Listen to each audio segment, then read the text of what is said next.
Salut tout le monde, ici Rémi. Aujourd'hui, on vit une crise où le gouvernement injecte de l'argent dans le système sans trop compter. Il paye les gens à rester à ne rien faire à la maison et en plus, il augmente beaucoup de salaires et donne plein de bonus. La question est-ce que ça va mener à de l'inflation? Et si oui, qui en profitera? Écoutez jusqu'à la fin si vous voulez être de ceux qui vont savoir comment profiter de l'inflation.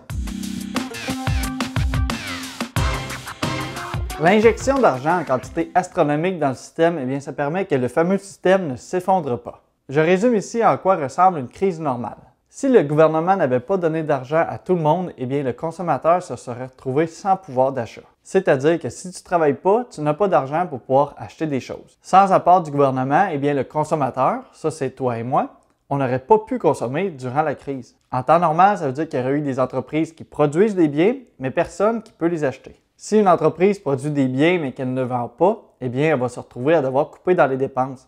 Et couper dans les dépenses, souvent ça passe en envoyant des gens chez eux, et sinon, elle va faire faillite et tout le monde va se retrouver sans emploi. Dans tous les cas, on se retrouve avec des gens qui perdent leur emploi et qui n'ont plus de paye. Une personne qui ne reçoit plus de paye, se retrouve avec un pouvoir d'achat qui est diminué, voire totalement absent, et ça, ça fait qu'elle ne peut pas acheter à l'autre entreprise à côté. L'autre entreprise à côté a aussi moins de revenus, donc elle doit mettre des gens à la porte, ce qui augmente le nombre de gens sans pouvoir d'achat. Vous voyez, c'est un cercle vicieux.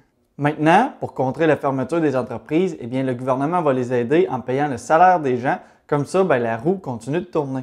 Et si le gouvernement veut justement s'assurer que la roue tourne, c'est pour s'assurer qu'il n'y ait pas trop d'entreprises qui ferment et qu'il y ait trop de monde qui se retrouve sur le chômage. Parce que démarrer une nouvelle entreprise et trouver de nouveaux clients, ça prend du temps et des efforts. Donc, si les entreprises de Chine ou des États-Unis ou même de l'Afrique, eux n'ont pas fermé parce que les gouvernements les ont aidés, ici, on va se faire manger des parts de marché pendant que nos entreprises sont en train de se relever. Et on se retrouve maintenant avec le principe qu'une fois que nos consommateurs ont retrouvé leur pouvoir d'achat, l'argent ne reste pas ici parce qu'on consomme sur des entreprises qui sont d'ailleurs. Et c'est d'ailleurs aussi la raison pourquoi le gouvernement met en place le panier bleu et qu'il pousse autant l'achat local.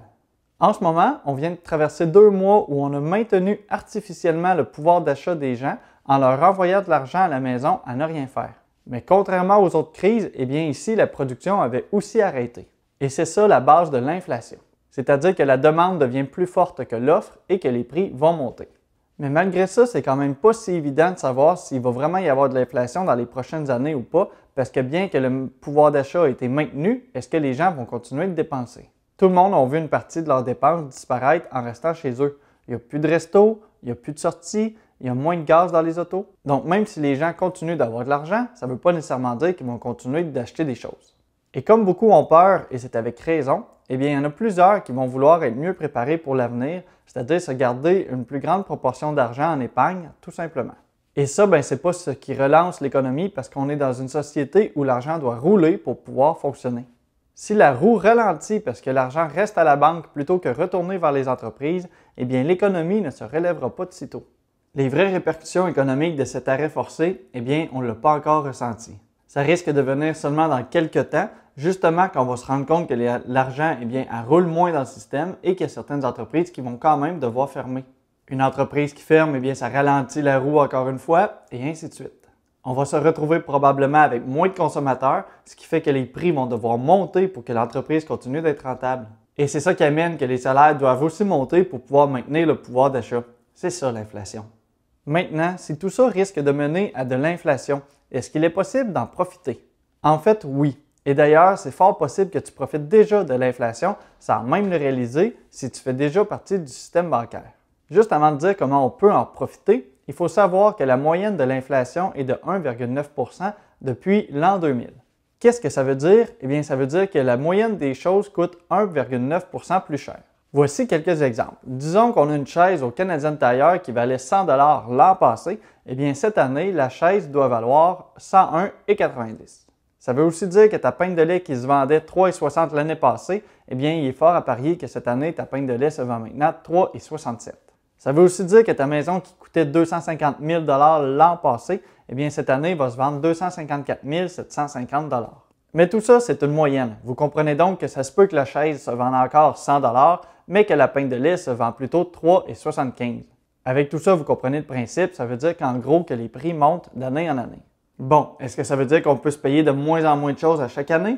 Ben, en théorie, non, parce que ton salaire il est censé suivre au niveau de l'inflation. Normalement, à chaque année, ou certaines conventions aux 2 ans, 3 ans, 5 ans, eh bien, un employé va obtenir une augmentation de salaire.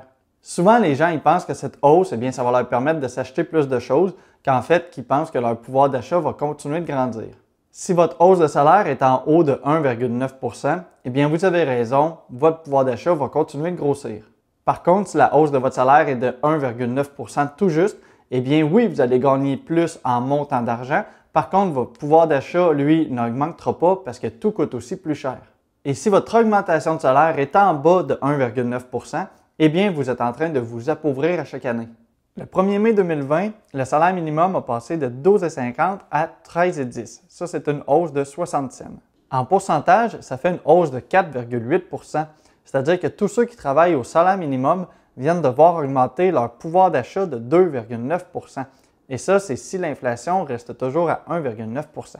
Bon, donc en théorie, eh bien, tout coûte, oui, plus cher, mais aussi votre salaire augmente. Donc, la vie continue plutôt normalement et il n'y a pas trop moyen de profiter de cette situation-là. Mais pourtant, c'est là où il y a une partie de la population qui se retrouve quand même avantagée. Pour profiter des effets collatéraux de l'inflation, eh bien, en fait, il suffit d'avoir une dette. Attention ici, j'encourage personne à aller s'endetter pour tout ou pour rien, mais voici le principe. Et je vais mettre des chiffres faciles ici pour pouvoir vous montrer en calculant facilement, mais ça ne reflète aucunement la réalité. Disons que tu gagnes 24 000 $ par année, ou plutôt 2 000 $ par mois. Tu décides d'acheter une maison et tes paiements hypothécaires sont de 1 000 $ par mois, ce qui représente 50 % de ton salaire brut. Il te reste donc un autre 50 % pour toutes tes autres dépenses. Maintenant, tu as un salaire qui suit l'inflation, c'est-à-dire à 1,9 % de hausse par année. Donc, ton salaire dans 10 ans va se retrouver à être 28 970 $. Souviens-toi que oui, en chiffres, tu gagnes plus cher, mais qu'en fait, ça ne représente pas plus parce que tu ne pourras pas t'acheter plus de choses parce que tout coûte plus cher. Mais là où ça devient intéressant, c'est que les paiements de ta dette, eux, n'ont pas augmenté en suivant l'inflation et c'est là toute la magie d'une dette sur le long terme. Pour faire simple, tu as encore des paiements de 1 000 $ par mois, mais ça représente maintenant que 41,42 % de ton salaire et il te reste donc un peu plus de 58 % pour tous tes autres achats. Quelqu'un qui serait dans un appartement et qui aurait vu son loyer augmenter à chaque année, il se retrouverait encore avec 50 % de son salaire pour ses dépenses, tandis que toi, tu es rendu à 58 %. Vous gagnez encore exactement le même montant, par contre, toi, tu en as plus pour pouvoir dépenser. Donc ça, c'est déjà un bon point pour le fait d'avoir une dette. Et l'autre point, c'est que la valeur de ta dette diminue naturellement avec le temps. C'est subtil sur quelques années, fait que je vais vous le montrer sur un exemple de 100 ans. Disons que tu es en 1920 et que tu veux t'acheter une des plus grosses maisons du village. Tu vas donc aller obtenir un prêt hypothécaire et pour l'époque, on va obtenir un très gros prêt hypothécaire de 10 000 $. Heureusement, pour notre exemple, ce prêt-là va être sans intérêt. Il ne faut pas oublier qu'à l'époque, le salaire moyen d'un homme est de seulement 750 $ par année. Ce prêt-là de 10 000 $ représente donc un énorme montant par rapport à ce que tu gagnes et ça prendrait des dizaines d'années avant de pouvoir le payer. Mais comme c'est un prêt sans intérêt, eh bien, tu décides plutôt de ne pas le payer tout de suite. Et rendu à aujourd'hui, en 2020, eh bien, tu te dis qu'il serait peut-être temps que tu payes ta fameuse maison. Mais aujourd'hui, tu n'as pas besoin de travailler pendant 20 ans ou 30 ans pour pouvoir te payer ta maison parce que tu gagnes quand même beaucoup plus. C'est-à-dire que tu peux probablement te payer ta maison en dedans d'une seule année. Tu te retrouves donc avec une des plus grandes maisons du village que tu as payée en moins d'un an parce que ta dette aujourd'hui, elle vaut moins cher qu'elle valait en 1920. Oui, j'ai pris un exemple sur 100 ans parce que les chiffres de l'inflation sont quand même petits, mais si jamais l'inflation vient à monter plus haut, disons qu'on met un chiffre extrême à 10 %, eh bien ça prendrait seulement 10 ans avant que tout coûte 2 fois plus cher. Par contre, ça veut aussi dire que ta dette dans 10 ans, eh bien, va valoir 2 fois moins cher. À plus petite échelle, ça veut dire que bien que le montant numérique de ta dette ne diminue pas, eh bien la valeur de celle-ci diminue, c'est-à-dire que c'est de plus en plus facile de pouvoir la payer. C'est un principe qui profite à beaucoup de monde, principalement aux investisseurs. Voilà, beaucoup d'informations dans cette capsule, c'est assez pour aujourd'hui. N'oubliez pas que vous pouvez vous abonner à la chaîne pour voir d'autres vidéos sur la finance et l'immobilier. Pour ceux qui ont apprécié le contenu, comme toujours, vous pouvez aussi aimer la vidéo pour m'aider avec l'algorithme de YouTube. Merci de votre écoute, à la prochaine. En 1935, le prix du kilo de bacon était à 68 cents, tandis qu'en 2008, il est maintenant rendu à 8,90 $. C'est vraiment énorme. Si on se retrouve avec un kilo de sucre, en 1935, c'était à 14 cents, tandis qu'aujourd'hui, c'est à 1,21 $. C'est ça l'inflation.